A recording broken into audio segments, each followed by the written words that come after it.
Windows 8အကြောင်းကိုဒီဗီဒီယိုလေးမှာကျွန်တော်ပြပြချင်ပါတယ်ကျွန်တော်ဖြုတ်တရားပါထွန်းနေမှာ podcast ကနေပြန်လည်ပြီးတော့မှကြိုဆိုပါတယ်ကျွန်တော်ဒီ content လေးကတော့ဒါအခုဒီဗီဒီယိုလေးကိုကျွန်တော်ရိုက်တဲ့အချိန်မှာကျွန်တော်တို့ Arsenal အသင်းပေါ့နော်ဟိုဆွဲ Premier League မှာဟိုဆွဲတော်ပြီပေါ့နော်ဆိုတော့ဒါနဲ့ဆက်ဆက်ပြီးတော့ကျွန်တော်လွန်ခဲ့တဲ့တစ်ပတ်လောက်ကဆောင်းပါးတစ်ပုဒ်လေးရေးပြတယ်အဲ့ဒါလေးကိုကျွန်တော်ဒီမှာဗီဒီယိုအနေနဲ့ကျွန်တော်ပြန်ပြီးတော့မှတင်ပြလာဖြစ်ပါတယ်ဆိုတော့ဘာပြောချင်တာလဲပေါ့နော်ဆိုတော့ Windows 8နဲ့ဘယ်လိုဆက်တာလဲပေါ့နော်ဆိုတော့ကျွန်တော်တို့Man U fan တယောက်ရဲ့ဖွင့်ဟောက်ခံချက်ပဲဆိုတော့ပေါ့နော်ဆိုတော့ကျွန်တော်တို့ဒီဘောလုံးပွဲစကြည့်တဲ့အချိန်ကျွန်တော်ဆိုရင်တော့ကျွန်တော်89မှာမွေးတယ်69လောက်မှာကျွန်တော်တို့98 99မှာဘောလုံးပွဲစကြည့်တယ်ပေါ့နော်စကြည့်တော့ဖြစ်စင်တော့အဲ့ဒီမှာ Manchester United ကဖလား3လုံးရတဲ့နှစ်ပေါ့နော်ဆိုတော့အဲ့မှာကျွန်တော်တို့တကယ်အမာကန် fan တွေဖြစ်လာကြတာပေါ့လေနော်ဖြစ်လာကြတော့အဲ့ဒီအချိန်မှာက Man U နဲ့ Arsenal တကယ်ဟိုပြန်ဘက်ပေါ့နော်တခြားအသင်းတွေကတလောက်ကြီးမဟုတ်ကြဘူးဒီနှစ်သင်းတွေကပဲဒီကပြန်ဘက်လို့ဖြစ်ကြတဲ့ကာလာမှာကျွန်တော်တို့ဘောလုံးပွဲစကြည့်ကြကျွန်တော်ဆက်ကြတက်အရွယ်ဖြစ်ကြတဲ့ခါကျတော့ကျွန်တော်တို့ဒါကြောင့်လည်းမြန်မာပြည်မှာဆိုရင်ကျွန်တော်တို့ထားမိတော့ဆို main fan နဲ့ Arsenal fan ကအများဆုံးပေါ့နော်အဲ့တော့ကျွန်တော်တို့ငယ်ငယ်ဆိုတဲ့တကယ်ချင်းတွေချင်းအဲ့လိုပေါ့ Man U နိုင်သွားတဲ့အချိန် Arsenal နိုင်သွားတဲ့အချိန်ဆိုလို့ရှိရင်အပြန်လန်းနေဟိုကလေးတွေတိုက်စားကြနောက်ကြနဲ့ကျွန်တော်တို့ဒီလိုမျိုးကျွေရောက်လာပေါ့နော်ဆိုတော့နောက်ပိုင်းကျတော့Man U ကတာလာတယ်နောက်ပိုင်းနောက်ပိုင်းမှာတူတူပဲအတိုင်းလောက်ကြာဆင်းလာကြတယ်တခြားအသင်းတွေကလွှမ်းမိုးလာကြတယ်အခုကတော့ Arsenal ကပြန်ပြီးတော့မှနေရာပြန်ရှူသွားတယ်ပြန်ပြီးတော့ဥဆောင်လာတယ်ပေါ့နော်ပြန်ပြီးတော့မှအခြေအနေပြန်ပြီးဥမော့လာတယ်ပေါ့နော်ဆိုတော့အဲ့ဘာပြောချင်တာလဲပေါ့နော်ဆိုတဲ့အခါကျတော့ကျွန်တော်တို့အဲ့ကြောင့်ဒီManchester United fan တွေဆိုလို့ရှိရင် Arsenal ကိုအထက်ဆိုင်ပေါ့နော်တခြား fan တွေတခြားအသင်းတွေပူဆွဲသွားတာမှတော်သေးတယ်ပေါ့နော်ဆိုတော့မျိုးကျွန်တော်တွေးမိကြတယ်ပေါ့နော်ပြီးတော့ Arsenal ဆိုရင်အများနဲ့ကျွန်တော်တို့နော်Man U fan တွေမှမဟုတ်ပါဘူးသူဆိုလောင်ရတယ်နော်ဆိုတော့ဒုတိယလူစသဖြင့်လည်းလောင်ကြတယ်ဒုတိယဆိုတော့3နှစ်ဆက်တိုက်တော့ချိန်မှာရထားတာပေါ့နော်ဆိုတော့အဲ့လိုမျိုးလောင်ကြပြောင်းကြတယ်အသင်းပေါ့နော်အဲ့အသင်းကအခုဒါဖလားရသွားပြီကျွန်တော်စာရေးတော့ကတော့ဖလားရခံပြီးပေါ့နော်အခုကတော့ဖလားရသွားပြီအဲ့ဒီပြင်မှာဒီဘောလုံးပြိသက်တွေလည်းမနီးစပ်ဘူးဆိုရင်ကျွန်တော်နည်းနည်းရှင်းပြရင် Champions League ဆိုတာရှိသေးတယ်ပေါ့နော်ထိပ်တန်းအသင်းကြီးတွေပဲပြန်ရတဲ့ Champions League ဆို Arsenal ကတစ်ခါမှမရဘူးတဲ့နော်ဆိုတော့အဲ့ဒါဆိုလေကျွန်တော်တို့ကအများနဲ့လောင်ကြပြောင်းကြအဲ့လိုနောက်စကြနောက်ကြတာပေါ့နော်ဆိုတော့အခုဆိုလည်းအဲ့ဒါ final ရောက်နေပြီအဲ့ဒါမှာအဲ့ဒါဘူးဆွဲမလားပုံဆွဲဦးလားတော့ကျွန်တော်တို့30ရက်နေ့ညကျရင်သိရမယ်ပေါ့နော်ဆိုတော့ပြောချင်တာတော့ကိုရီအမြဲတမ်းစားခဲ့နောက်ခဲ့နော်လောင်ခဲ့တချို့ဆိုလည်းပုံနဲ့ပြောနေခဲ့တဲ့အသင်းကဒီလိုမျိုးပြန်ပြီးတော့ဥမော်လာတဲ့ဒီလိုမျိုးတွေနော်အခုဒါ Premier League ဆို22နှစ်အကြာမှာပြန်ပြီးတော့ဖလားရတယ်ဆိုတဲ့အခါမှာဟိုဒီဘက်ကဒီဘက်လောင်နေပြောင်းနေတဲ့လူတွေရဲ့စိတ်ထဲမှာပေါ့နော်ဟိုဒါအားလုံးတော့မဆိုလို့ပေါ့ဒါပေမဲ့ကျွန်တော် realize လုပ်နေကျွန်တော်သတိထားမိတာအပုံဆွဲစီချင်းနော်ဘာလို့လဲဆိုတော့ကိုရီနဲ့လည်းတူတူကြာဆင်းခဲ့တဲ့အသင်းကပြန်နိုင်တော့ပြီငါတို့ကချန်နေခဲ့တယ်ဆိုတဲ့မျိုးကြီးလည်းဖြစ်စေချင်ဆိုတော့အဲ့ဒါကိုကျွန်တော်အဲ့လိုမျိုးဖြစ်နေစဉ်းစားမိတဲ့အချိန်ပေါ့နော်ဆိုတော့တွေးမိတာပေါ့ငါမှာဒီစိတ်ကြီးကြီးတွေဖြစ်နေတယ်ပေါ့နော်ဆိုတော့ window နဲ့စိတ်ပါတကယ်ဆိုဘာမှလည်းသက်ဆိုင်နေရလည်းမဟုတ်ဘူးဒီလူတွေဆိုတော့ကျွန်တော်တို့ချိန်မှန်းလည်းမသိဘူးနော်ဘာမှမဆိုင်နဲ့စ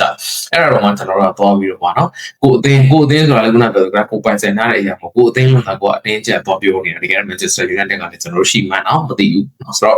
အဲ့တော့ကိုအသင်းရထားတယ်လို့မျိုးသူတို့အသင်းမရစေချင်ဘူးဆိုတဲ့ဟာမျိုးပေါ့နော်ဆိုတော့ဟို Champions League ဆိုလည်းကိုအသင်းရထားတယ်သူတို့ကမရသေးဘူးဆိုတော့မရသေးတာမျိုးပဲလိုချင်တယ်ပေါ့နော်သူတို့ကိုလိုရသွားတာမျိုးဘလို့ရဘူးဆိုတော့စိတ်အငြင်းကြီးလေးဖြစ်နေတယ်ဆိုတာလေးသတိထားမိလိုက်ရင်ကနေကျွန်တော်အဲ့ဆောင်းပါးလေးရေးဖြစ်သွားတယ်နော်ဆိုတော့အဲ့ဒါကိုကျွန်တော်တို့က window စိတ်လို့ခေါ်တယ်ပေါ့နော်အဲ့တော့ခွဲခြားပြီးပြောရအောင်မနာလို window နော်အဲ့ဒါ mystery ရဆိုပြီးခွဲပြောတဲ့နေရာမှာမနာလိုစိတ်ဆိုတာကတော့ကိုယ့်ထက်တာနေတဲ့လူတွေကျွန်တော်တို့ကပေါ်မှာဖြစ်တဲ့စိတ်ပေါ့နော်ကိုမရသေးတာတွေသူတို့ရနေတဲ့အတွက်ကိုမှမရှိသေးတာတွေသူတို့ရှိနေတဲ့အတွက်ကိုမဖြစ်သေးတာတွေသူဖြစ်နေတဲ့အတွက်ဒါကိုကျွန်တော်တို့မနာလို့စိတ်လို့ခေါ်ပြီးတော့ mystery စိတ်နော် window ရဲ့စိတ်ဆိုတာကျတော့ကိုမှရှိနေတဲ့အရာတွေကျွန်တော်တို့နော်သူများရတော့သူများလည်းလိုက်ပြီးလို့ရတော့မှာကိုစိတ်ပူတဲ့စိတ်ပေါ့နော်ဒါကိုကျွန်တော်တို့က window စိတ် mystery စိတ်ဆိုတော့ဒါလေးကလည်းအမတန်သိမ့်မှုတွေပေါ့နော်ဒါကြောင့်ကျွန်တော်ဒီအလေးနဲ့ချိတ်ဆက်ပြီးခုနကArsenal Man Uဆိုတာဒီကတော့ခုနလိုဘုံနဲ့ဘာမှလည်းမဆိုင်တဲ့ကိစ္စပေါ့နော်ဒါပေမဲ့တကယ်လည်းသိချာချက်အားပြီးတော့ဟိုစဉ်းစားကြည့်မယ်ဆိုကျွန်တော်လူတွေမှာအဲ့ဒီစိတ်ကလေးချိတက်ကြတယ်နော်ဥပမာကိုကနော်ကိုထန်နေပါတဲ့လူတယောက်တွေ့ပြီဆိုလို့ရှိရင်ကျွန်တော်တို့နှစ်မျိုးပေါ့နော်ကိုရီရဲ့ဟိုပုံမှာမူတည်ပြီးတော့မှနော်စိတ်ပုံမှာမူတည်ပြီးမှတချို့ကတနာကြတယ်တချို့ကတော့ဒါနေနေနော်ဖိနေတဲ့ဟိုအနိုင်ကျင့်နော်ဒီလိုမျိုးရှိချင်ကိုတန်နေပါတယ်လူတယောက်တွေးလို့ရှိရင်ပေါ့နော်ဆိုတော့ တေချာကအနိုင်မဲချင်းချင်းเนาะအဖိပဲနေလောင်ပဲလောင်တနာတဲ့စိတ်ပဲဖြစ်တေချာကကျွန်တော်တို့အကုန်လုံးမှာရှိနေကြတယ်တော်တော်များများရှိနေကြတဲ့စိတ်ကတော့အဲ့ဒီကိုထန်နေပါတဲ့လူကိုလိုဖြစ်လာတော့မလို့ချင်းကြเนาะဒါကြောင့်တနာပဲတနာချင်းကြတယ်ကိုထန်နေပါရင်တနာတဲ့စိတ်ဆိုဖြစ်လွယ်တယ်အဲ့လိုမြင်မာလာလို့ရှိရင်ကိုလိုအနေထားမျိုးရောက်လာပြီဆိုလို့ရှိရင်ဝန်တာပေးတဲ့စိတ်ချတော့ကျွန်တော်ဖြစ်ဖို့ခက်တယ်ဒါကလောင်နိုင်ပြောင်းတဲ့ဟာတော့စိုးစိုးပေါ့နော်နေတာတော့စိုးအဲ့တဲ့စင်တန်ဟာတော့တနာတဲ့ကိုယ်တိုင်နေပါတဲ့လူတွေတွင်တနာတယ်ဆိုတာကကောင်းတဲ့စိတ်ပဲဒါပေမဲ့အဲ့စိတ်နဲ့မပြီးသေးဘူးပေါ့နော်အဲ့လူမြင့်တက်လာပြီဆိုတဲ့အချိန်ချလို့ရှိရင်ပေါ့ကျွန်တော်တို့တွေဘလောက်မူတည်တာထားပြီးတော့သူ့အတွက်ဝန်တာပေးနိုင်တယ်လေဆိုတာမျိုးကိုစဉ်းစားကြည့်ဖို့ပြောရတယ်ပေါ့နော်လူမှုဘဝကျွန်မလိုက်ကြည့်လိုက်မယ်ဆိုလို့ရှိရင်တော့အနေဝါနေတော့အဲ့တို့တနာကြတယ်နော်ညာတာကြတယ်ဒါပေမဲ့အဲ့လိုမြင်လာပြီဆိုလို့ရှိရင်တော့မြင်တာမူတည်တာမပွားနိုင်ခုနကပြောဝန်တိုတဲ့စိတ်ပေါ့နော်အဲ့ဒီလူမြင်လာလို့ကိုထဲကနေပေးလိုက်ရတာလားပေါ့နော်ဒါကြောင့်ဒီမနာလိုစိတ်နဲ့ဝန်တိုစိတ်နဲ့ရှင်ကြည့်မယ်ဆိုမနာလိုစိတ်ကမှလည်းတော်သေးတယ်ဟိုမှာသူနဲ့ကိုနဲ့ပြိုင်ပြီးတော့ compete လုပ်တယ်ရှင်တယ်ပေါ့နော်အဲ့ဒါချိန်မှာ तू ကအဲ့ဘောလုံးပွဲဆိုတော့ तू ကပလားရသွားတယ် तू ကအောင်မြင်သွားတယ်နော်ကိုကမရဘူးပေါ့နော်မဆိုင်ပွဲမှာအဆင့်1နော်ဒါမှမဟုတ် scholarship ဒါမှမဟုတ် low position တခုတူရှောက်ရယ် तू ကရသွားတယ်ပေါ်မရဘူးဆိုရင်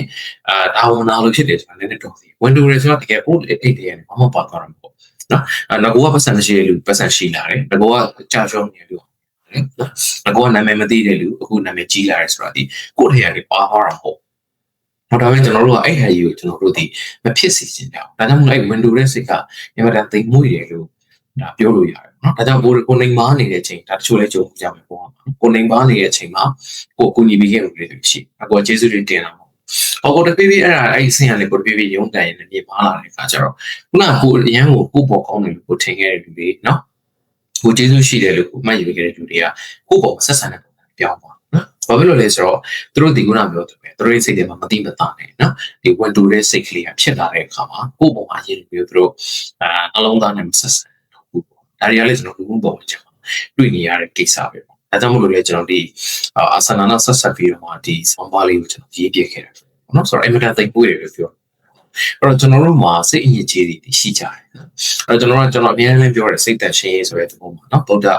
ဝါဒဗုဒ္ဓရှုထောင့်ကနေကျွန်တော်အများကြီးမျှဝေဖြစ်တယ်နော်ကျွန်တော်တို့စိတ်ဆိုပြောရင်းနေကပြောကြတယ်သူကစိတ်ကောင်းရှိတယ်သူကတော့စိတ်ကောင်းမရှိဘူးသူစိတ်ကတော့ယုံပါတယ်ဒါမျိုးကျွန်တော်ပြောကြပါမယ်တကယ်တမ်းကတော့ကျွန်တော်စိတ်ရှိတယ်ကျွန်တော်ဒီမှာစိတ်ကောင်းနေရှိနေရမဟုတ်ဘူးကျွန်တော်ဒီမှာစိတ်ဆိုးစိတ်တွေရှိနေရတယ်ဆိုတော့စိတ်ကောင်းများများဖြစ်အောင်ကြိုးစားစိတ်တွေကစ်တန်နဲ့လာတဲ့တူတယ်လို့ကျွန်တော်ပြောတယ်ပေါ့နော်ဆိုတော့ကစ်တကျိုးနဲ့လက်နဲ့ထိလိုက်မှကစ်တန်ပေါ်လာတယ်ပဲပြင်ပကအာယုန်နေနဲ့ကျွန်တော်တို့မှာရှိတဲ့အာယုန်ခံစားနေစွာနေနဲ့စုံတော့မှဒီစိတ်လေးဆိုတာပေါ်လာတာနော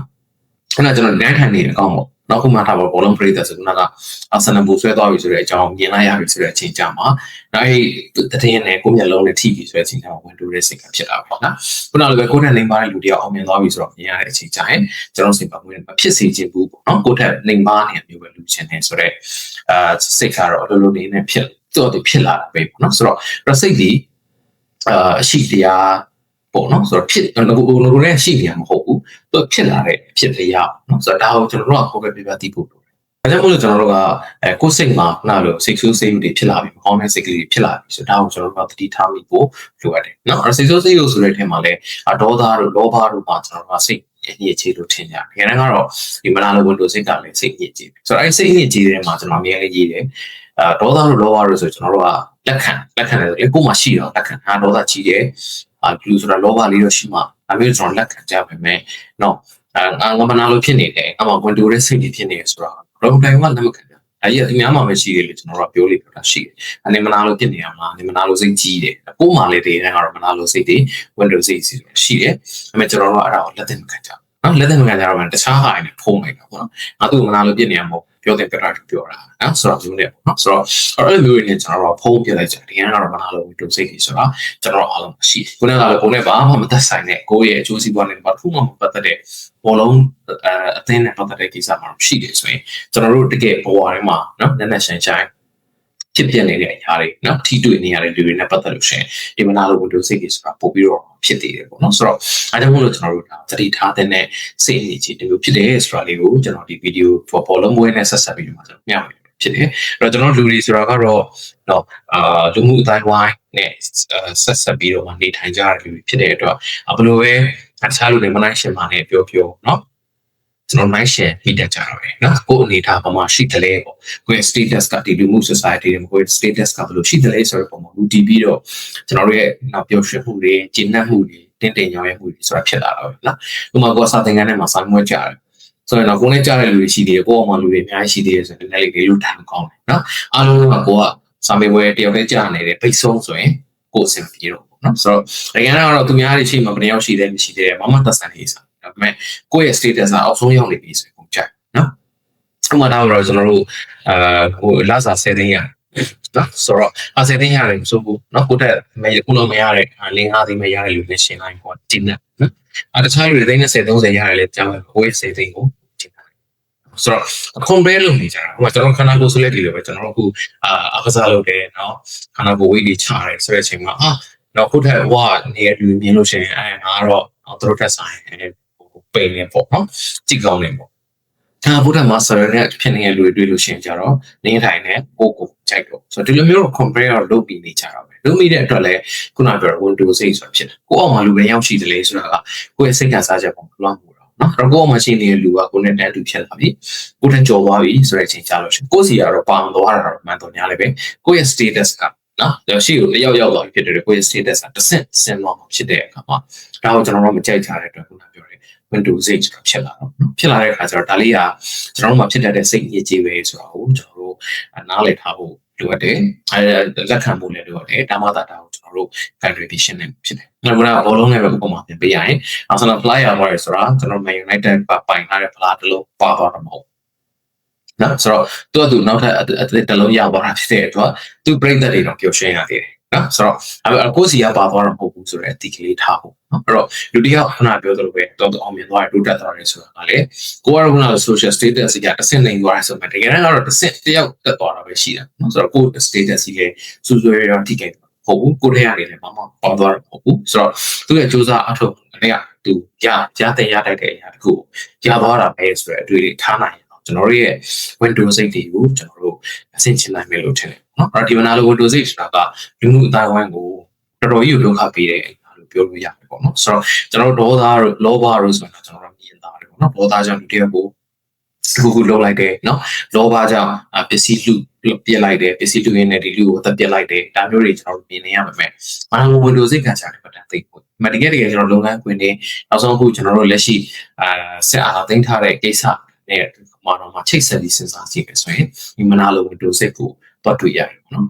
်ကိုမရနေတဲ့ video ထောက်ခံမှုလူတို့ရဲ့ချစ်ခင်မှုကိုတယောက်ကရတယ်နော်ဆိုတဲ့ကောင်ကဒီပုံမှာမနာလိုစိတ်ဖြစ်တယ်နော်ဆိုတော့ကိုရီးယားစထားစရာလေးအောင်ရှိအောင်စိတ်စိမ်ချမ်းသာတွေကိုရှေ့အစဉ်ဆက်မှာပိုင်ဆိုင်ခဲ့ပြီနော်ဒါပေမဲ့သင်ယူစာတိုင်းလည်းအများကြီးပဲဒါပေမဲ့အဲ့ဒါတွေကိုနည်းနည်းပေါ်ပါလေးတော့မှပြည်သူလူထုကိုကျွန်တော်ပြန်ပြီးတော့မှခွဲဝေပေးလို့စိတ်မရှိဘူးဘာလို့ပဲအကုန်လုံးယူထားမယ်တိတ်ထားမယ်ဆိုတော့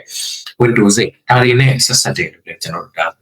ချိတ်ဆက်ပြီးပြောလို့ရတယ်เนาะဒါကြောင့်မနာလို့ Windows 8ဆိုတာအမှန်တန်သိမှုတွေကျွန်တော်တို့ဘယ်သူမှလည်းငါမရှိနေလို့လည်းလက်သက်မခံကြဘူးလက်သက်မခံကြမဲ့တော့တခြားဟာတွေနဲ့ဖို့ကွယ်ပြီးတော့နေတယ်ဒါပေမဲ့တကယ်လူမှုတိုင်းမှာကျွန်တော်တို့ဒုက္ခပေးနေတဲ့စိတ်ညစ်ကြေးဖြစ်တယ်အဲ့ဒီအပြင်ကျွန်တော်တို့ကိုအမှန်တန်မှပူလောင်စေတဲ့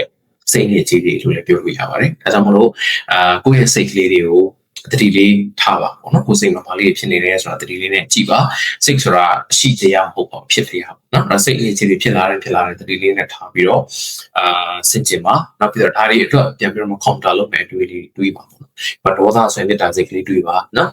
်ခုနမနာလို Windows 8တွေဖြစ်တယ်ဆိုတော့သူကထိုက်တန်လို့ရတာနော်ဆိုတော့မျိုးလေးတွေးပါပြီးတော့တဲ့ခါကျတော့ခုနလိုပဲသူရသွားတာဒီငါစီကနေဘာမှပါသွားတာမဟုတ်ဘူးဆိုတဲ့အတွေးလေးထားပါဒါလေးတွေကမုဒိတာတရားပွားနိုင်ဖို့အတွက်ကိုအထောက်အကူဖြစ်တဲ့အတွေးလေးတွေဖြစ်ပါတယ်ပေါ့နော်ဒီလိုလေးတွေနဲ့စိတ်အရေးကြီးလေးတွေပြန်ပြီးတော့မှတန်ရှင်းစေချင်ပါတယ်အဲ့တော့နောက်ဆုံးအနေနဲ့ထပ်ပြီးတော့ပြောချင်တဲ့ဆန္ဒကတော့ကျွန်တော်တို့စိတ်အရေးကြီးတဲ့လူတိုင်းမှာဖြစ်ပါတယ်ကျွန်တော်မှလည်းဖြစ်တယ်ခုနကကျွန်တော်ဘာမှမဆိုင်တဲ့ဘုံလုံးပွဲမှာတော့ဖြစ်တယ်ဆိုရင်တခြားအချိန်တွေမှာလည်းကျွန်တော်မနာလိုတဲ့စိတ်တွေဝန်တူတဲ့စိတ်တွေဆိုတာရှိကြတယ်ပဲနော်ဆိုတော့လူတိုင်းမှာဒီစိတ်အရေးကြီးဆိုတာရှိတယ်ဘာပဲကွာသွားလဲဆိုတော့ဒီစိတ်ညစ်ကြေးတွေကိုတတိထားမိပြီးတော့ vibration လိုက်တဲ့လူနဲ့ဒီစိတ်ညစ်ကြေးတွေကသားကောင်ဖြစ်သွားပြီးတော့เนาะသူရဲ့စိတ်ဆော်မှုတွေမလုပ်တဲ့မလုပ်ထိုက်တဲ့အလုပ်တွေမပြောတဲ့မပြောလိုက်တဲ့စကားတွေပြောလိုက်တဲ့လူတွေပဲကွာသွားတာဖြစ်တယ်။ဒီပုံမှာမူတည်ပြီးပ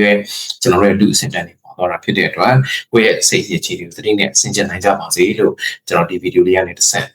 တိုက်တွန်းလိုက်ရပါတယ်။ဒီခုခုကြိုရှိသွားမယ်လို့ထင်ပါတယ်ကျေးဇူးတင်ပါတယ်